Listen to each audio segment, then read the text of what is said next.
이번 시간에는요, SQLite 데이터베이스를 사용하는 두 번째 방법에 대해서 살펴보도록 하겠습니다.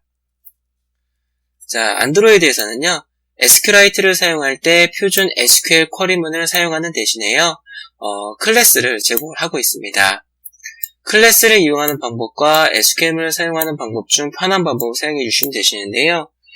여러분들 클래스를 이용하는 방법을 저랑 같이 한번 해보실 텐데요. 한번 해보시면 느끼시겠지만 쿼리문을 사용하는 방법과 거의 차이가 없다라는 점 느끼실 수가 있으실 겁니다. 그래서 여러분들이 두 가지 방법 중에 편한 방법 쓰시면 되시겠습니다. 자, 여러분들이 이제 기존에 있던 우리 지난 시간에 만들었던 이 프로젝트를 수정을 해서 보도록 할 텐데요. 여러분들이 그 기존에 작업했던 이 SQLite 데이터베이스 사용했던 예제의 코드랑 비교해서 보시면 되시겠습니다. 자, 먼저 하기 전에요. 자, 이 전에 설치되어 있던 어플리케이션을 삭제를 하겠습니다. 자, 여기를 클릭해서 올리도록 하겠고요. 자, 여기에 SQLite 1번 길게 눌러서 uninstall 해주시면은, 자, 그래서 OK 눌러서 어플리케이션을 삭제해 주시고요. 그래서 보도록 하겠습니다. 자, 먼저 이 select 쿼리문인데요. 이 표준 SQL문을 사용하는 방법이 아닌 표준 SQL문을 사용하지 않고 제공되는 클래스를 이용하는 방법에 대해서 보는 겁니다. 그래서 먼저 이 데이터베이스를 오픈하는 거는 이 데이터베이스 DB 헬퍼도 만드는 건 다 똑같고요. 그 다음에 SQLite 데이터베이스 오픈하는 것까지 똑같습니다. 이 쿼리문을 만들고 쿼리를 실행하는 부분이 달라지게 됩니다. 그래서 쿼리를 만들어서 쿼리를 실행하는 부분이 이 부분이기 때문에 이 부분을 주석 처리하겠습니다. 주석 처리해 주시고요. 자, 필요한 데이터가 이겁니다. 이 필요한 데이터는 그대로 사용하도록 할 텐데요. 자, 먼저 요거 현재 날짜를 구하는 이 부분은 그대로 복사해서 이렇게 해서 그대로 사용하도록 할게요. 이거는 자, 이 부분은 그대로 사용하도록 하겠고요. 자, 쿼리문을 보시면 insert it는 키워드죠, 그쵸? 근데 이 테스트 테이블 이름은 바뀔 수 있고요. 그리고 컬럼 이름이 바뀌고 컬럼에 대응되는 값이 바뀌게 됩니다. 그래서 쿼리문을 실행을 할 때 키워드는 작성하지 않고 이 바뀌는 부분만 세팅을 해서 쿼리문을 실행하는 그런 구조로 됩니다. 자, 보시면은 텍스트 데이터에 문자 1, 그리고 int 데이터에 100, 플로트 데이터에 11.11, 그리고 데이트 데이터에 데이트 객체 이렇게 넣었었죠. 자, 요거를 그대로 한번 바꿔보도록 할 텐데요. 자, 보도록 하겠습니다. 자, 지금 인서트문을 하는 거죠. 자, 인서트문 작성하실 때 컨텐츠 밸류라는 클래스의 객체를 이용을 하게 됩니다. 자, cv1은요. 자, 컨텐트 밸류스 해주시고요. 이 컨텐트 밸류는 어떤 컬럼에 어떤 값을 대응을 하겠다라는 거를 지정해 놓는 클래스입니다. 여기에 보시면 여기 물음표 있죠, 그쵸? 그래서 첫 번째 물음표에 세팅되는 값이 여기에 들어가고 두 번째 물음표에 세팅되는 값이 여기에 들어가고 이렇게 1대1로 매칭이 되게 되는데요. 1대1로 매칭되는 거를 컨텐츠 밸류스라는 클래스로 작성을 하게 됩니다.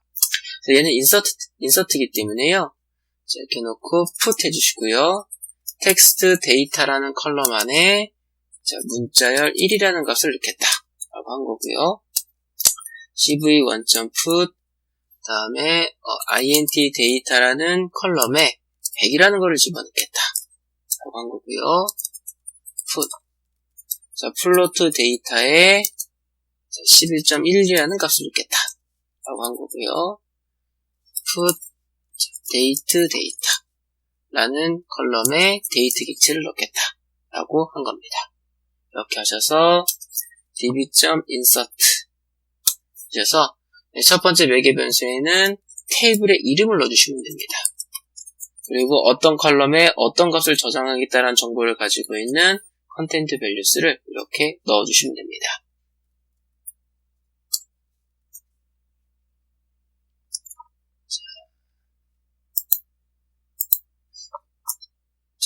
db.insert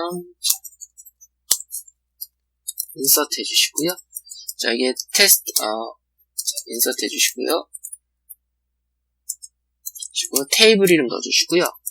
다음에 두 번째 매개 변수에는 너를 허용하지 않는, 즉, 만약에 여기서 지금 이 테이블에는 컬럼이 4개가 있는데요.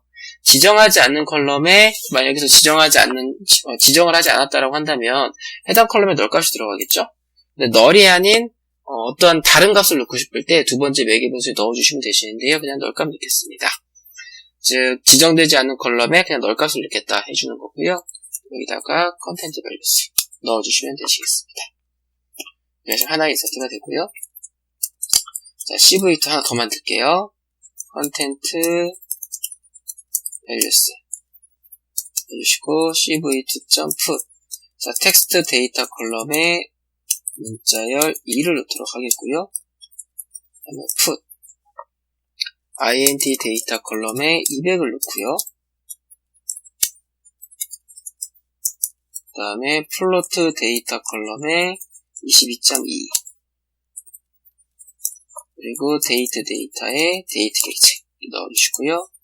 db.insert 테이블의 이름은 테스트 테이블 그리고 지정하지 않는 컬럼에 널 값을 집어넣어라 한 거고요. csv2를 지정하겠습니다. 자, 이 보시면요. 위에는 쿼리문 한번 비교해 볼게요. 자, insert into keyword 이건 그대로 가고요. 자, 테이블명입니다. 테이블명은 쿼리를 실행을 할 때 지정해 주는 게 되겠고요. 그 다음에 저장할 컬럼들의 이름들은 컨텐트 밸류스에 put 할 때 사용하는 이 이름들이 컬럼들의 이름으로 사용을 합니다. 그리고 컬럼에 저장할 값들은 여기에 넣어주는 값들로 지정이 됩니다. 비교해 보시면 이렇게 쿼리문을 작성해서 쓰는 거랑 똑같습니다. 실행해 보겠습니다. 자, 어플을 지우고 다시 실행한 거기 때문에 전에 저장된 데이터는 삭제되고 이제 없게 됩니다.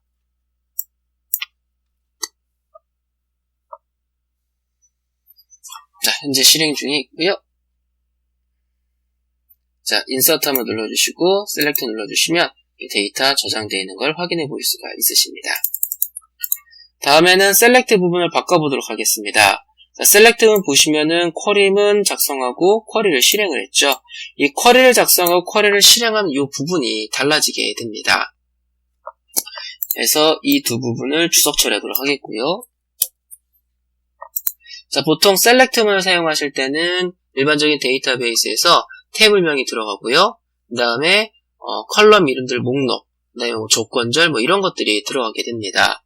그래서 자, C 이제 커서 객체입니다. db.query라는 메소드를 이용해 주시면 됩니다.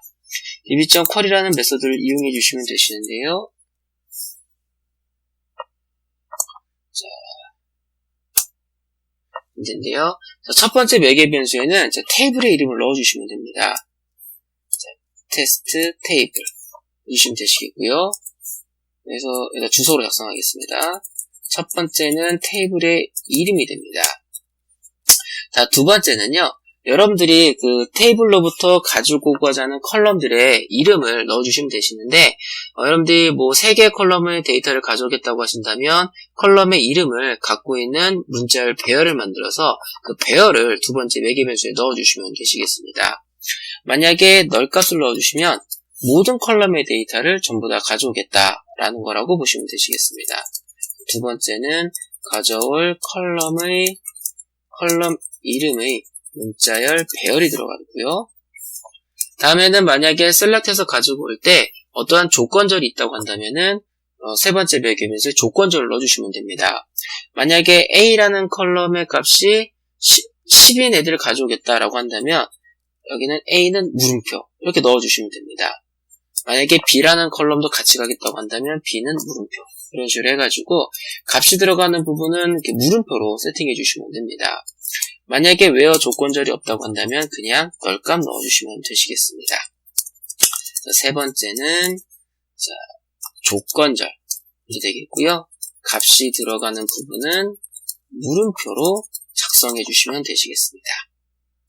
다음에 네 번째로는요. 여러분들이 만약에 세 번째 매개 변수에 조건절을 넣었다고 한다면 값이 들어가는 부분을 물음표로 작성해 주시면 되시는데요. 그 물음표에 세팅될 값들을 문자열별로 만들어서 넣어주시면 됩니다.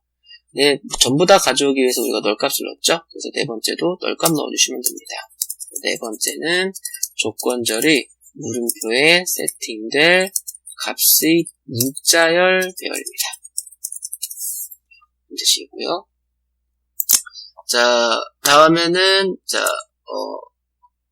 이제 정렬 부분이 들어갑니다. 정렬 부분. 만약에 정렬을 하겠다고 한다면은 정렬할 컬럼을 넣어주면 되시는데, 없기 때문에 눌러주시고요. 그래서 다섯 번째는 정렬 기준이고요. 그 다음은 해빙절입니다. 자, 그룹 바이, 그 다음이 해빙절. 이렇게 됩니다. 이렇게. 여기 보시면은 이제 각각의 줄이 쭉 나오죠, 그쵸? 그래서 여섯 번째는 그룹 바이 해야 되겠고요. 일곱 번째는 해빙이 되겠습니다. 그래서 첫 번째 테이블명 넣어주시고 나머지 다 넣어주시면은 이런 쿼리 문하고 똑같습니다. 똑같다고 보시면 되시겠고요. 바로 실행해 볼게요. 실행하셔가지고 이제 그 커서 객체 가져온 이후의 코드는 완전히 똑같습니다. 그래서 셀렉트 눌러주시면 이렇게 잘 가지고 오는 걸 보실 수가 있으십니다. 자, 다음에는 이제 업데이트인데요. 업데이트는 인서트하고 거의 비슷하다고 보시면 되시겠습니다. 그래서 쿼리 실행하는 이 부분을 이렇게 주석 처리하도록 하겠고요.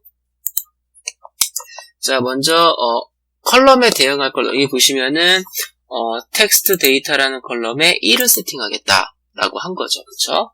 그래서 자, 컨텐트 밸류스 객체 하나 만들어 주시고요.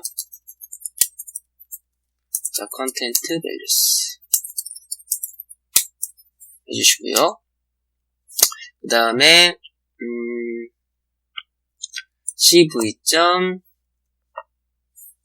해주시고요.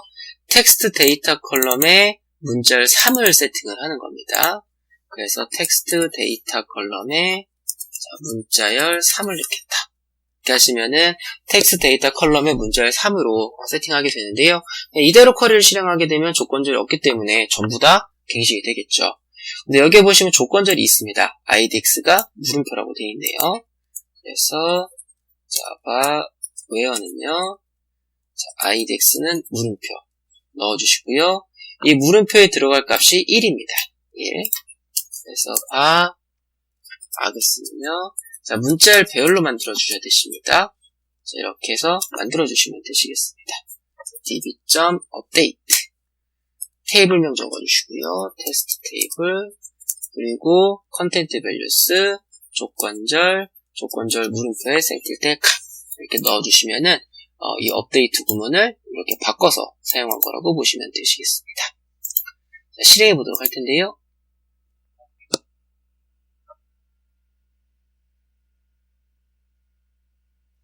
실행해 주시면은 자, 지금 수정 전입니다. 자, idx1이 지금 문자열 1이죠. 업데이트 눌러주시고 다시 셀렉트 눌러보시면 문자열 3으로 바뀌어 있는 걸 보실 수가 있으십니다. 자, 다음에는 딜리트 한번 해보도록 할게요. 네, 주석 처리해 주시고요. 자, 해주시고요. 쿼리 실행한 것까지 주석 처리해 주시고요.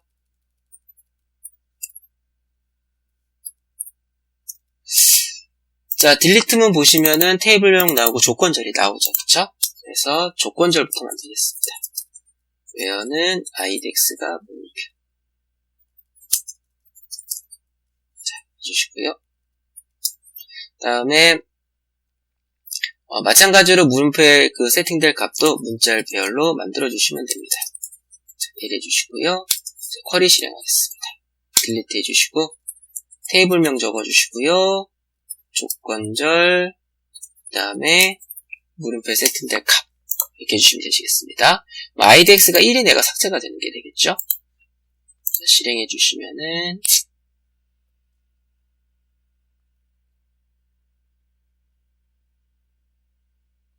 자, 삭제 전입니다. 이렇게 있고요. 딜리트 한번 눌러주시고 셀렉트 눌러주시면 idx 1인 게 삭제된 걸 보실 수가 있으십니다.